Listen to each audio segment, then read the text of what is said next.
Hello everyone, welcome back to our channel. हम कर रहे हैं एचपी टेट जून 2025 के एग्जाम की प्रिपरेशन, जिसमें कि हम साइकोलॉजी के एमसीक्यूज बेस्ड क्वेश्चन डिस्कस करते हैं। ये है इस सीरीज का 6th लेक्चर, जिसमें हम इंपॉर्टेंट साइकोलॉजी के क्वेश्चन डिस्कस करेंगे। चलिए तो स्टार्ट करते हैं वीडियो को। फर्स्ट क्वेश्चन है, psychology word is originated from. Psychology शब्द की उत्पत्ति कहाँ से हुई है? ऑप्शंस हैं आपके पास दो शब्दों लोगोस और साइको से, जर्मन भाषा के शब्दों से, यूनानी भाषा के साइकी और लोगोस दो शब्दों से, इनमें से कोई भी नहीं। यहाँ पे ऑप्शन सी जो है करेक्ट आंसर होगा।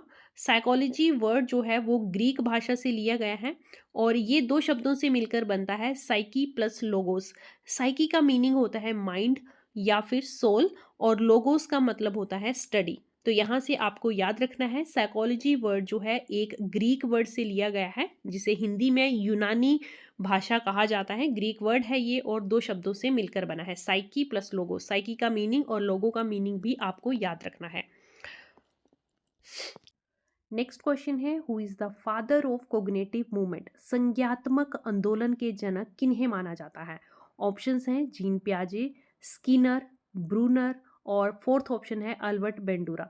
तो यहाँ पे सही ऑप्शन होगा option D, Albert Bandura. Albert Bandura को संज्ञात्मक आंदोलन के जनक कहा जाता है।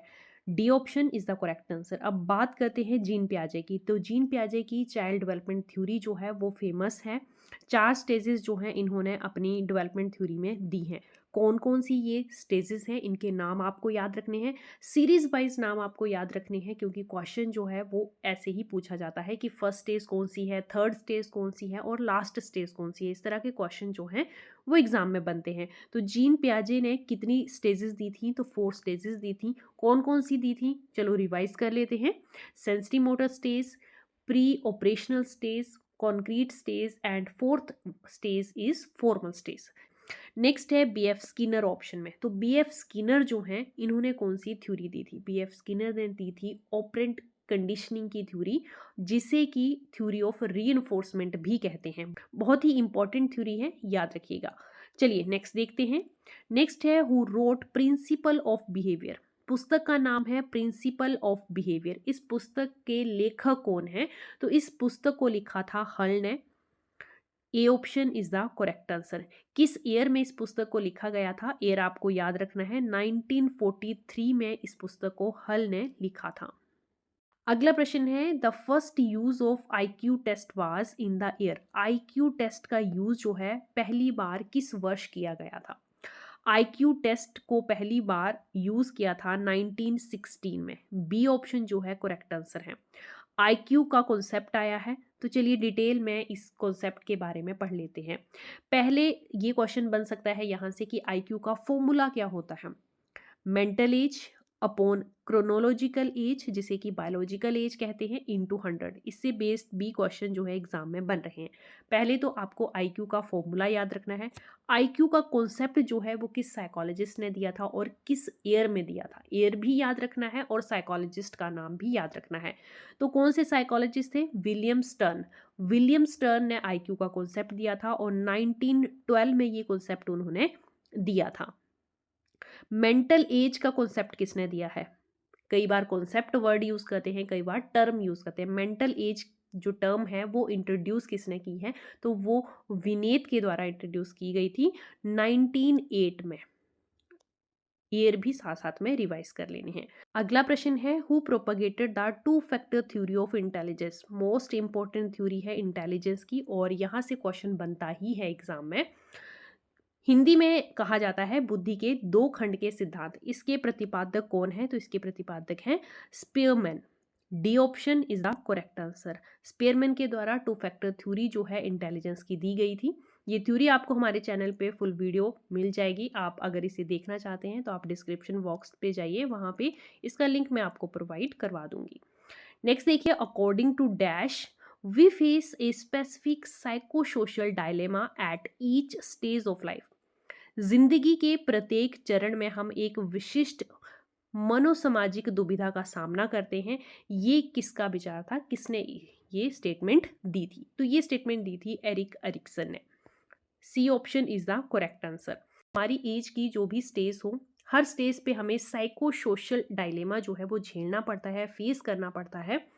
ये एरिक्सन के द्वारा कहा गया था। एरिक्सन की थ्योरी की अगर बात करें तो इन्होंने 8 स्टेजेस दी हैं लर्निंग की, जो कि बहुत इंपॉर्टेंट है। नाम आपको इनके पता होने चाहिए सीरियल वाइज। अगेन इसकी भी फुल वीडियो आपको हमारे चैनल पे मिल जाएगी, अगर आप देखना चाहते हैं तो प्लेलिस्ट पे विजिट कर सकते हैं। चलिए नेक्स्ट क्वेश्चन देखते हैं। नेक्स्ट क्वेश्चन है, modifying already existing schemas to fit incoming information is called. जो नई आने वाली इंफॉर्मेशन होती है उसे फिट करने के लिए पहले से मौजूदा स्कीमा में संशोधित करना, उसे मॉडिफाई करना क्या कहलाता है? इसे कहते हैं समायोजन। D is C is the correct answer, accommodation. Accommodation जो है इस टर्म को कहा जाता है। जीन पियाजे ने जो चाइल्ड डेवलपमेंट की थ्योरी दी है वहां पे उन्होंने इन टर्म का यूज किया है, जैसे एसिमिलेशन, एकोमोडेशन, इक्विलिब्रियम, स्कीमा। इन वर्ड का यूज जो है पियाजे की थ्योरी में किया गया है जब उन्होंने चाइल्ड डेवलपमेंट की थ्योरी दी थी। तो अगर हमारे पास मौजूदा कोई स्कीमा है और उसे हम मॉडिफाई कर रहे हैं ताकि नई जो जानकारी है उसे फिट कर सके हम अपने स्कीमा में, तो इसे जो है एकोमोडेशन कहा जाता है, समायोजन कहा जाता है। अगला प्रश्न है, concept of LAD full form है language acquisition device was given by. ये कॉन्सेप्ट जो है वो किसके द्वारा दिया गया था? एलईडी का कॉन्सेप्ट किसने दिया था, ये क्वेश्चन पूछा गया है। ऑप्शंस है Skinner, Vygotsky, Chomsky, none of this. तो ये कॉन्सेप्ट जो है चॉम्स्की के द्वारा दिया गया था। C option is the correct answer. Skinner की बात करें तो स्किनर ने दी है ऑपरेंट कंडीशनिंग की थ्योरी। वाइगोस्की के द्वारा कौन सी थ्योरी दी गई थी, ये आप मुझे आंसर कमेंट बॉक्स में जरूर बताइए। बहुत ही इंपॉर्टेंट थ्योरी है। पियाजे, वाइगोस्की, कोहलबर्ग, इन सब की थ्योरी जो है इंपॉर्टेंट है और इससे रिलेटेड एग्जाम में क्वेश्चन भी बनते हैं। तो वाइगोस्की के द्वारा कौन सी थ्योरी दी गई थी, इसका नाम आप मुझे कमेंट बॉक्स में बताइए। चलिए नेक्स्ट क्वेश्चन देखते हैं। अगला प्रश्न है, WISC is a type of dash test. WISC इसकी फुल फॉर्म आपको पता होनी चाहिए, आप आंसर जो है वो आराम से फाइंड आउट कर सकते हैं।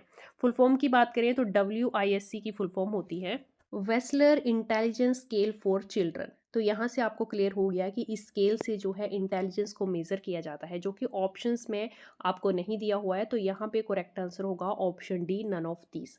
WISC से मेजर किया जाता है इंटेलिजेंस को, या फिर ऑप्शन में अगर कॉग्निटिव एबिलिटी दिया हो तो वो भी करेक्ट आंसर होगा।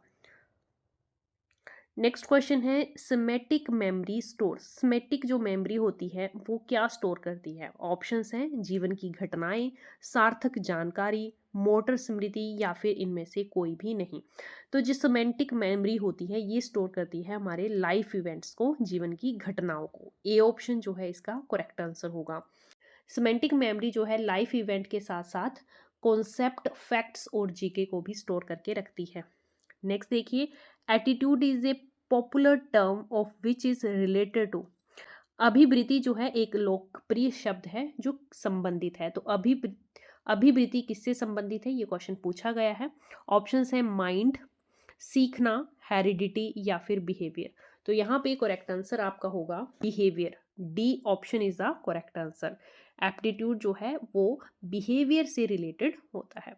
नेक्स्ट देखिए, encoding is a process of. Encoding जो है वो किस तरह की प्रक्रिया है? Forgetting, motivating, emotion, memory.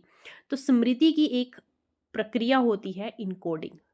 D option is the correct answer. अगला प्रश्न है, dash is the process of bringing selected sensory information into the focus for processing. Processing के लिए सिलेक्टेड सेंसरी इंफॉर्मेशन को फोकस में लाने की प्रक्रिया को क्या कहते हैं?